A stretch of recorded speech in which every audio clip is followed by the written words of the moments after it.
Cidade de Caravelas realiza obras de manutenção no sistema de drenagem. Vamos ficar por dentro das oportunidades de emprego. Retomada das aulas semipresenciais na Bahia. Previsão do tempo. Essas e outras notícias na edição de hoje do Abrolhos Acontece. Boa noite. Hoje, quarta-feira, dia 21 de abril de 2021, Dia da Inconfidência Mineira, popularmente conhecido como Dia de Tiradentes. Começa agora mais uma edição do nosso jornal Abrolhos Acontece, da Bahia para o mundo.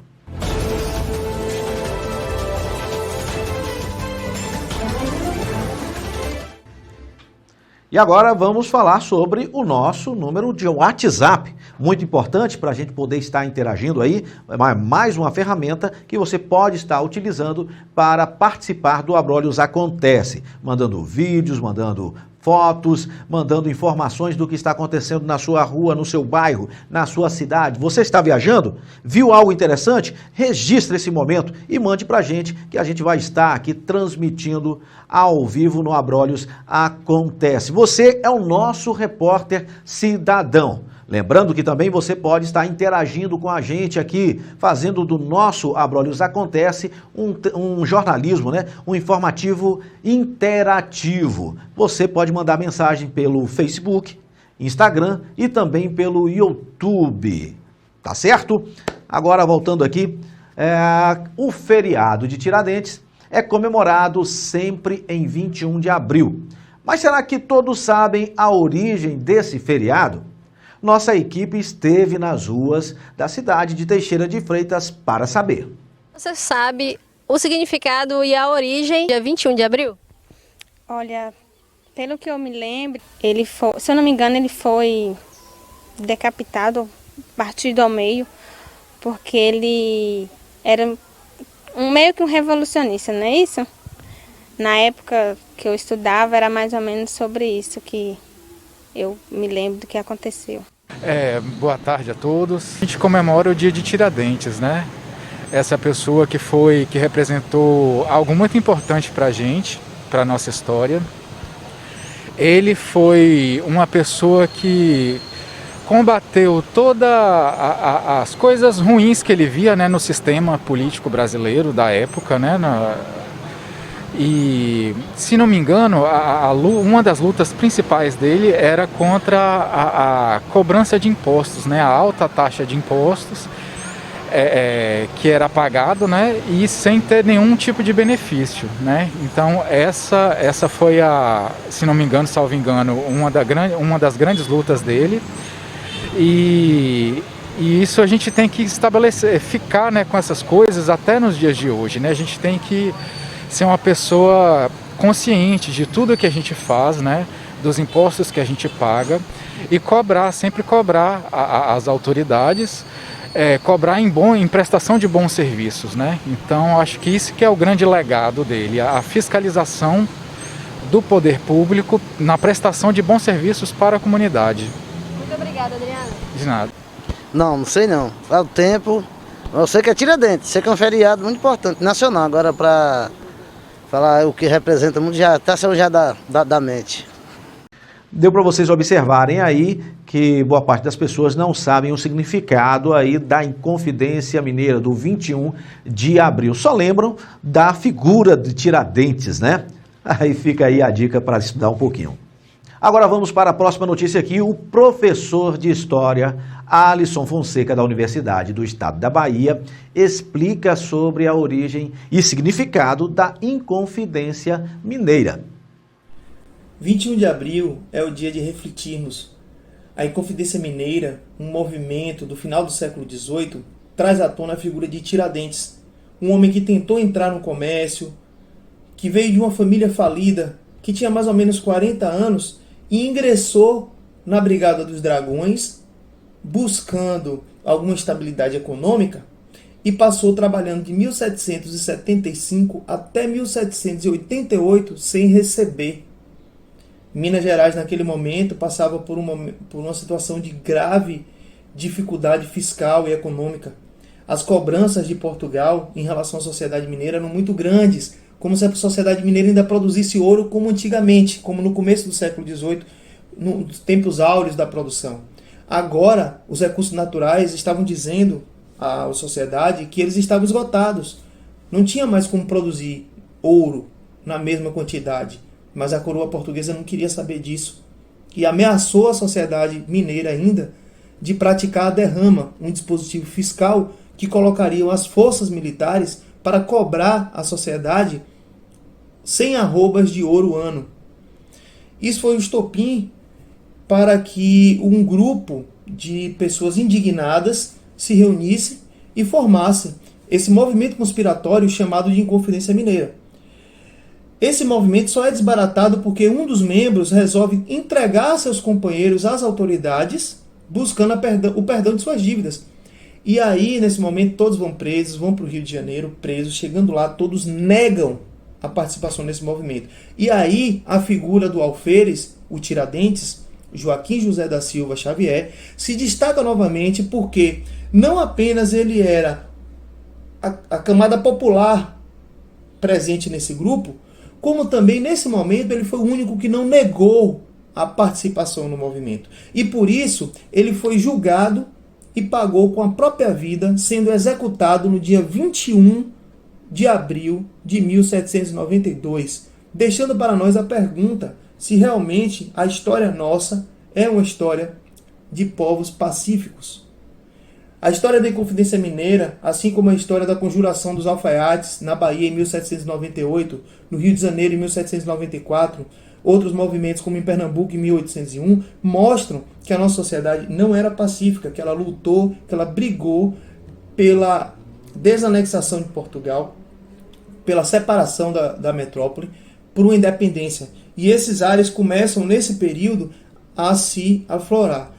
É um momento para pensarmos na possibilidade de revermos a nossa história e nos perguntarmos se realmente nós brasileiros somos pacíficos. Sugestão, um site da Universidade Federal Fluminense chamado Impressões Rebeldes, onde vocês encontrarão uma série de fontes documentais, mas também um grande repertório de histórias e de autores belíssimos em que poderão se deleitar em uma boa leitura acerca desse Brasil rebelde que pouco conhecemos.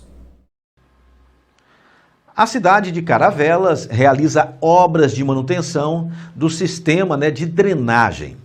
Com o objetivo de garantir uma Caravelas melhor, o município realiza obras de manutenção no sistema de drenagem da Avenida Sócrates Ramos. A manutenção está sendo feita com limpeza e troca de manilhas danificadas. Desde a inauguração, a estrutura do sistema de drenagem vem suportando o volume das águas das chuvas dos últimos anos. Agora essa notícia é boa para os moradores lá de Caravelas, né? Essa obra é de extrema importância, né? Lembrando que o saneamento, os cuidados aí com essa questão, é questão de saúde também, é muito importante para a saúde.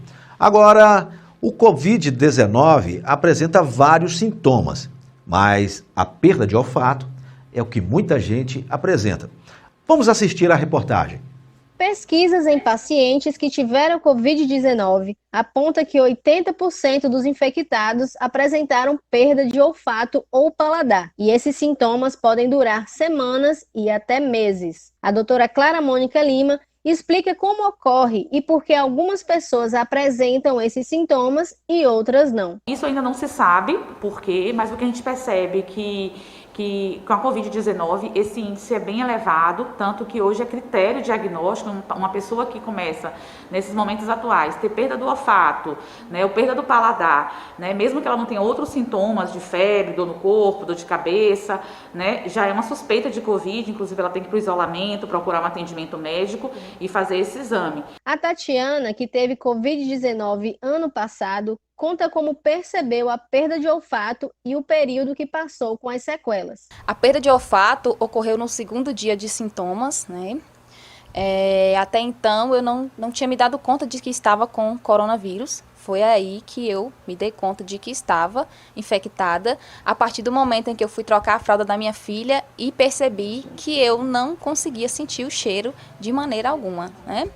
E como eu estava também com sintomas de sinusite, eu até pensei que poderia ser um processo inflamatório, mas eu nunca havia perdido o olfato, o paladar também, assim, 100%. E como esse era um sintoma da Covid, somado com os outros que eu já apresentava, foi aí que eu percebi que realmente estava com Covid-19.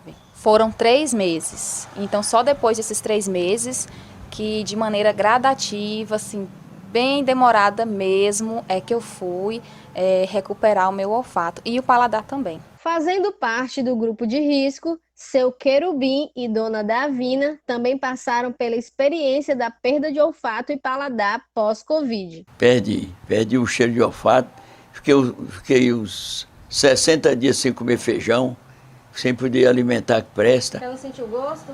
Gosto nenhum, sentia mal. Alimentar por necessidade. Passei muito mal, tive mal mesmo. Não sentia cheiro de nada.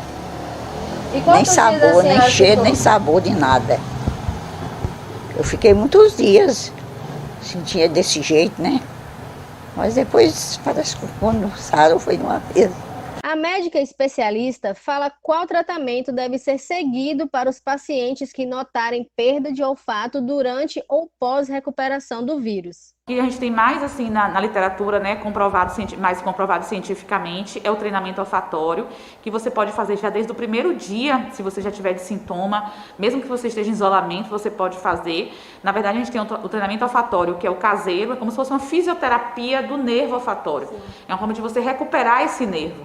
Então, que pode ser o caseiro, que são com substâncias que você tem em casa, ou existe alguns kits já prontos no comércio, que você consegue comprar uns kits para esse treinamento na internet. Mas geralmente é o quê? Você vai pegar algumas substâncias como café, cravo, pasta de dente, vinagre tinto, suco de tangerina, essência de baunilha, né? Colocar todas essas substâncias, né? E vai cheirar, colocar bem próximo, né, do nariz e vai cheirar durante 10 segundos. Né? Depois de um intervalo de uma substância para outra, tem um intervalo de 15 segundos e vai fazer isso 2 vezes ao dia, no mínimo 3 meses. É o que tem se mostrado benefício mesmo nessa recuperação olfatória. Existem alguns tratamentos medicamentosos também, que tem se mostrado alguns estudos, né, relevantes. Porém, esse tratamento medicamentoso, aí, o ideal é que o paciente realmente procure um médico especialista na área para poder, né, indicar esse tratamento. No Reino Unido, uma associação ajuda pacientes de todo o mundo a voltar a sentir cheiros novamente. Eles explicam como é a técnica e ensinam como montar um kit de cheiros. No material disponível para baixar no site gratuitamente, há instruções e uma tabela para o preenchimento da evolução diária da percepção dos aromas. A terapia não é nova, mas ganhou adeptos diante a pandemia, que já infectou mais de 32 milhões de pessoas no planeta. Agora vamos ficar por dentro das vagas de emprego. Vagas para emprego. Em Teixeira de Freitas, a empresa contrata para a vaga de gerente comercial do sexo feminino. Os requisitos são graduação concluída em administração ou afins, ser organizado e ter noção de vendas, bom relacionamento interpessoal, saber lidar com desafios, boa escrita e comunicação verbal, gostar de trabalhar com metas e números. Os interessados deverão enviar o currículo para o e-mail ipel.rh@gmail.com. Empresa de designer contrata para estágio de meio período. A função é criar artes para redes sociais. Os interessados deverão entrar em contato pelo telefone 73 99964 7355. Agora vamos ficar bem informados aí sobre a previsão do tempo aqui para amanhã no Extremo Sul. Mas antes, vamos saber como está a temperatura agora em Teixeira de Freitas. Michael, está fazendo quantos graus agora? 24 graus agora em Teixeira de Freitas. E a temperatura variou durante o dia aí entre 20 e 30 graus. E a velocidade dos ventos, em média, aí a 15 km por hora. A umidade relativa do ar variando entre 48% e 90%. Agora vamos saber com o Alisson Souza como vai ficar a temperatura amanhã aqui no Extremo Sul. Vamos agora para a previsão do tempo desta quinta-feira, dia 22/4. Na cidade do Prado, o tempo ficará parcialmente nublado, fazendo 29 graus de máxima e 21 de mínima. Na cidade de Caravelas, o tempo também ficará parcialmente nublado, fazendo 29 graus de máxima e 22 de mínima. Em Santa Cruz Cabralha, teremos tempestades isoladas, fazendo 28 graus de máxima e 22 de mínima. E aqui, em nossa querida cidade, Teixeira de Freitas, também teremos tempestades isoladas, fazendo 32 graus de máxima e 19 de mínima.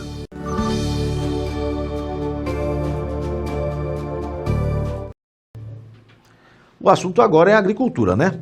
O Plano de Ação Territorial da Mandiocultura, aqui da nossa região, está em nova fase.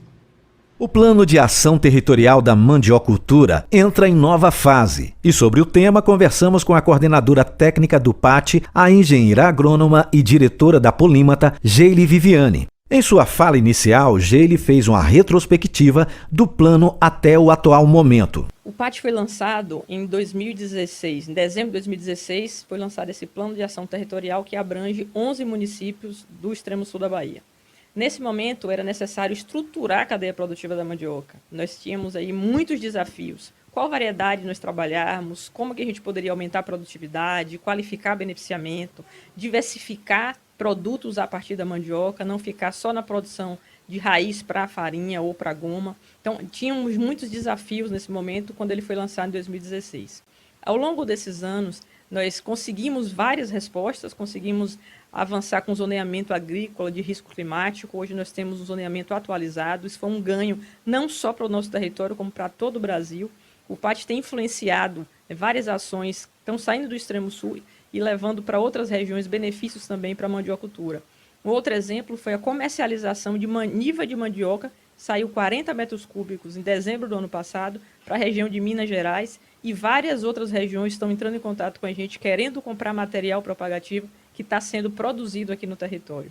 Isso é um fato histórico, é uma primeira comercialização de maniva semente do extremo sul com qualidade tanto genética quanto qualidade fitossanitária, material limpo, material sadio, podendo ser levado para outras regiões. A diretora da Polímata explicou em que consiste a atual fase. A segunda fase é a gente aumentar o número de agricultores beneficiados com o PAT. Então, nós precisamos agora do seu envolvimento, você que está nos ouvindo, se você conhece alguém que planta mandioca, se você conhece algum produtor, ou se você é produtor, participe do diagnóstico territorial da mandiocultura.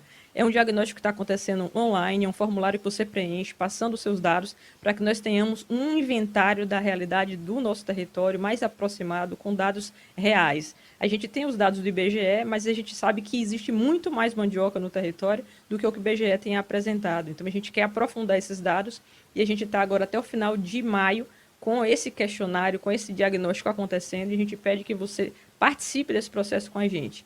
Quando você também se cadastra, que você faz o diagnóstico, você pode fazer parte de um processo de formação que está sendo colocado e disponível tanto para os técnicos. Os técnicos podem fazer uma formação online com teoria e também com uma parte prática acontecendo em campo presencial. E os agricultores vão poder participar de uma formação sobre os 5 elementos da produtividade que vai acontecer de forma semipresencial.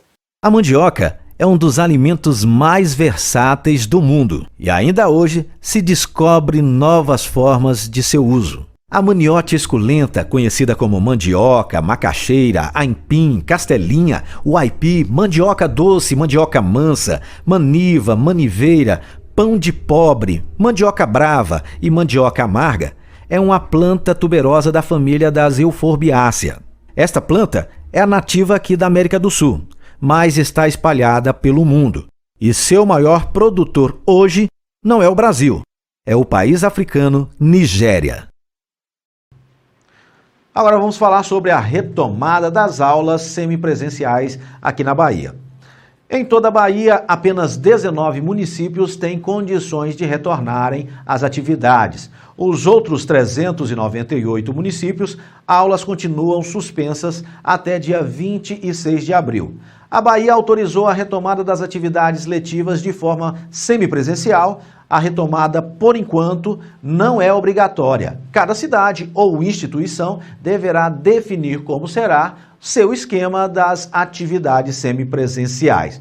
O critério adotado para a autorização foi a taxa de ocupação de leitos de unidade de terapia intensiva em percentual igual ou menor até 75%, por pelo menos 5 dias consecutivos.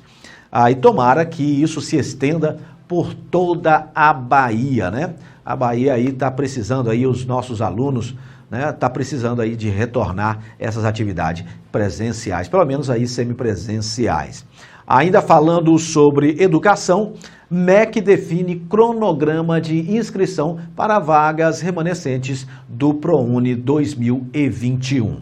O ProUni, Programa Universidade para Todos, é um programa criado pelo MEC que fornece bolsas de estudo parciais e integrais em instituições de ensinos particulares para estudantes de baixa renda sem diploma de nível superior. E o Ministério da Educação definiu as datas para a inscrição nas vagas remanescentes do programa Universidade para Todos, ProUni. Período de inscrição, 3 e 4 de maio. Os resultados das inscrições irão sair no dia 7 de maio. A entrega da documentação que comprova as informações declaradas na inscrição será no dia 10 a 13 de maio de 2021. Não tem tempo para mais nada. Foi um imenso prazer estarmos aqui com o Abrolhos Acontece, com a sua companhia, a sua colaboração, a sua participação. Vocês estiveram aqui com a gente acompanhando o Abrolhos Acontece desta quarta-feira. Lembrando que amanhã teremos novamente o Abrolhos Acontece e contamos com a sua colaboração, a sua participação, a sua audiência. É a partir das 19h30. Você é o nosso repórter cidadão, você é que faz o Abrolhos Acontece ser o que é. Tenham todos uma boa noite e fiquem com Deus.